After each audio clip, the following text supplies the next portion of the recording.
What's going on, Miracle Fighters, and welcome back to the channel. I'm Roxy, and in today's video, I'll be going through one of my decks, one of my most played decks in D Standard, and that is the Flagship Flagburg Dragon deck. Peter has actually done an in-depth deck profile for this deck on the channel before, but since Flagburg has obviously gotten new support, and the deck has changed quite a bit, I figured it's time for an update. Yep. So to start things off, we have the right deck. Okay, so I'll be helping Roxy lay out the cards. So just make sure everything is in focus. Okay, so there's no change to the previous version. I'm still playing this regular Flagburg right line.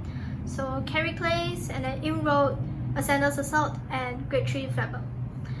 So first we can look at the grade 1 in-road. So its effect is when rode upon by Ascender's Assault, call him to rearguard circle. And once he's on rearguard, if your Vanguard is Ascender's Assault or Flagburg, which is pretty much a guarantee, he gets plus 2k and intercept. So he's a 10k booster / attacker, and the ability to intercept for 5k early game is pretty decent. And then it can also give you a bit of a rushing power from the get-go. Ascender's Assault is similar, in that when he's rode upon by Flagburg, he can also call himself out. However, to call him, you need to either reveal a Flagburg or an in-road from hand, or pay 1 Soul Blast.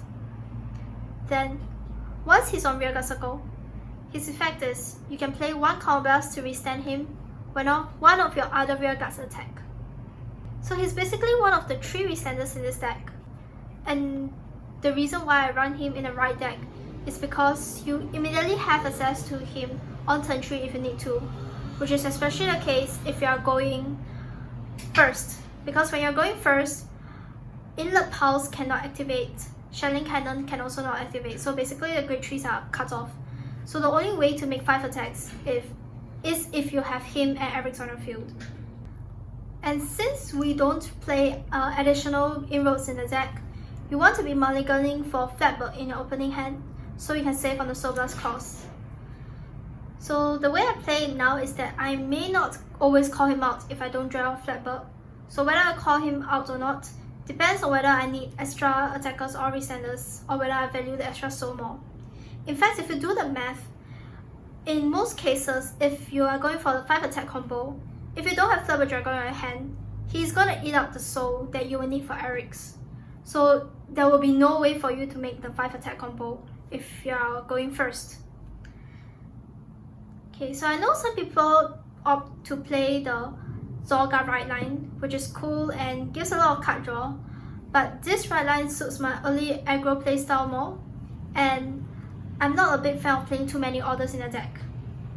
So the main concern by players is that Flagburg is a deck that uses quite some soul, so calling in-road and Ascendance from soul can cause them to empty out their soul, which causes a lot of problems for later when you're trying to pay the cost for restanders.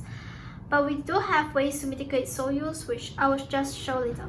Okay, so for grade 3s, we max out on Flagburg Dragon. So okay, I'm sure you all have an idea of what it does. So basically when it attacks, depending on the number of attacks you have made with your rearguards, made in this turn, you can play 1 Counter Blast and activate them accordingly. So 3 attacks, including his, you draw 1, 4 attacks, choose and retire 2 of your opponent's rearguards. 5 attacks, the full skill is unlocked, so he gets plus 10k power, allowing him to hit any Vanguard and above damage triggers, and a Nestic Guard Restrict, which is your opponent has to call 3 or more cards from their hand if they want to guard. Yeah.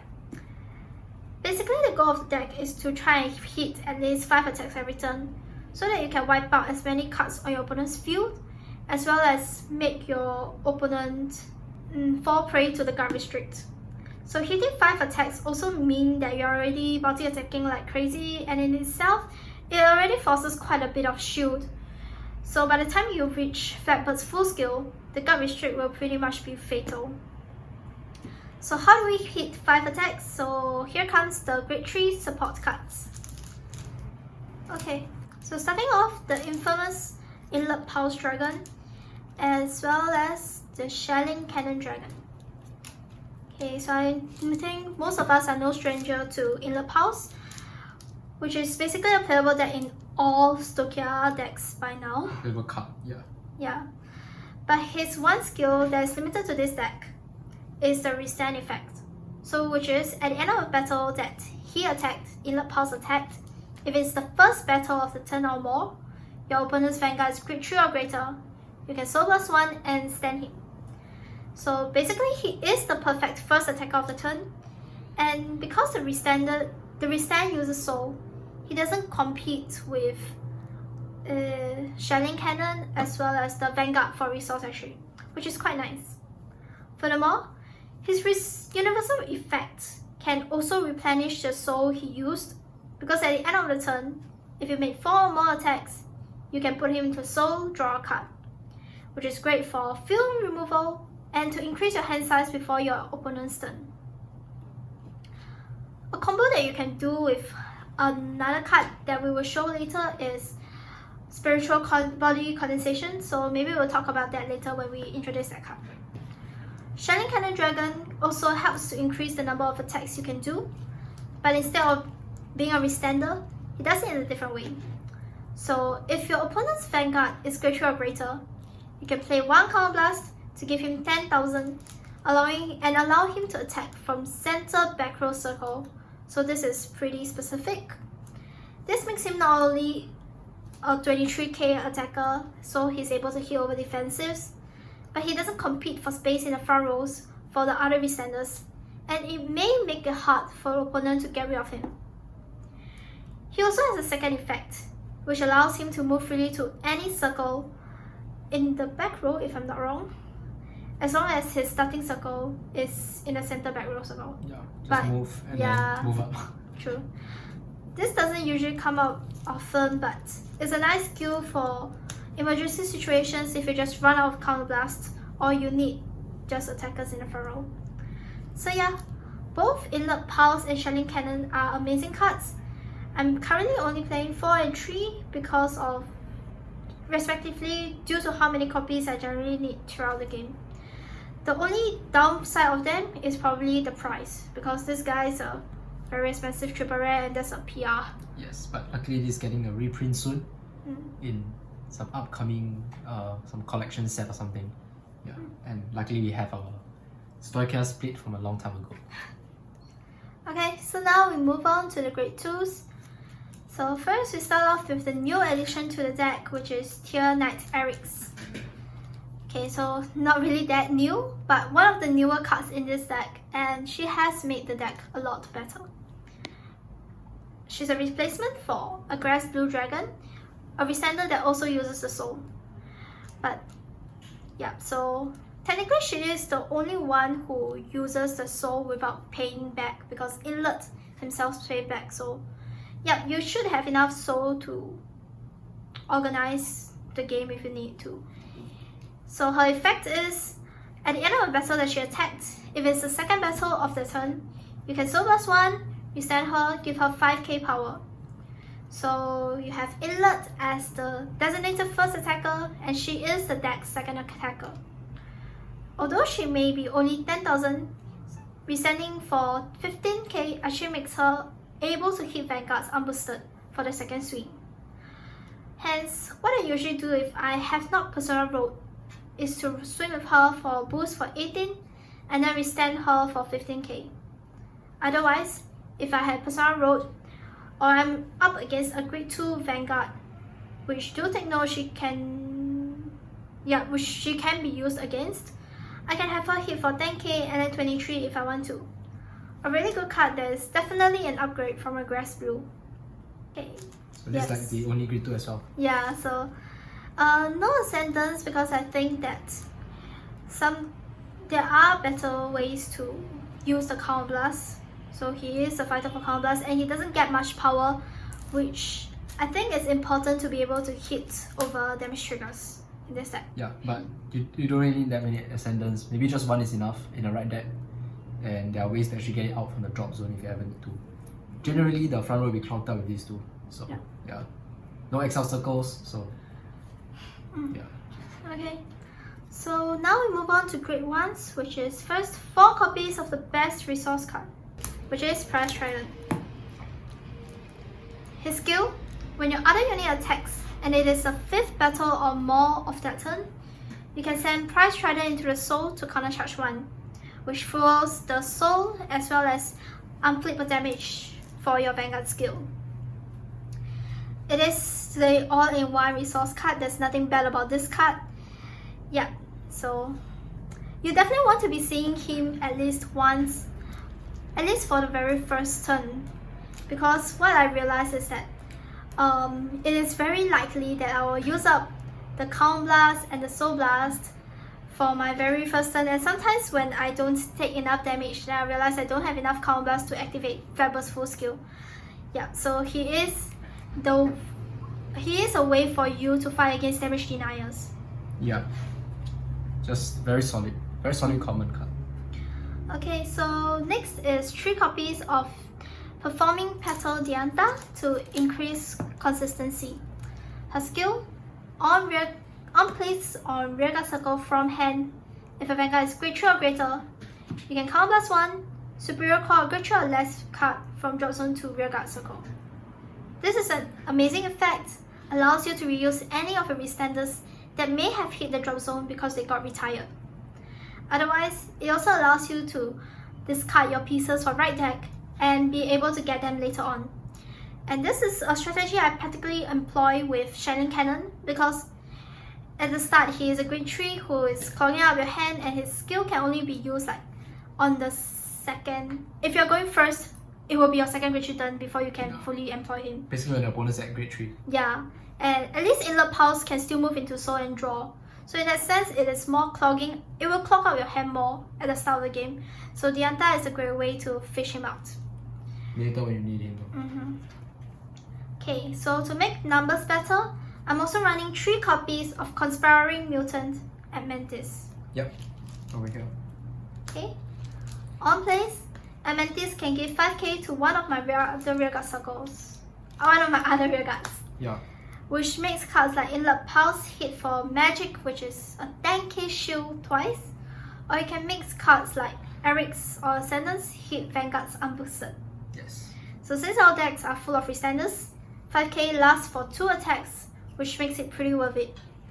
This is especially the case if you are going second against a grade 3 Vanguard. Your Eric's would be only 10k if you don't have a booster. So the Mantis will give it a nice 15,000, allowing it to hit the Vanguard, because Eric's ability can only work if she's attacking a Vanguard. Yeah. Which sometimes can be quite restrictive. So then, right, what happens is Eric's first swing 15 to Vanguard, second swing is not just 23, it's 28. It's quite insane. Yeah. No CB cost also. True. Not playing Ascenders actually does give a bit more space to play cards that use CB like Dianta. Yeah. Which I would argue is better in terms of consistency of the deck. Yes. Than just playing another Restander. Okay, so now we are into the order. So previously I mentioned Spiritual Body Condensation. So its effect is play with 1 Soul Blast. You can super call a card from the draw zone with grade less than or equal to a Vanguard. Give it a 5k. So great for recycling your Restanders. And especially Inlet Pulse, in the sense that Inlet Pulse will move into the soul at the end of its battle. So it may be the case that you may not have other Restanders in the drop, so this can help you to Soul Blast the Inlet Pulse that you used the previous turn. Yeah. So actually for the Mantis and Spiritual Body Condensation, I would say that they are quite flat-C slots, so there are a couple of alternatives that you guys can consider instead. So the first is Tier Knight Errante.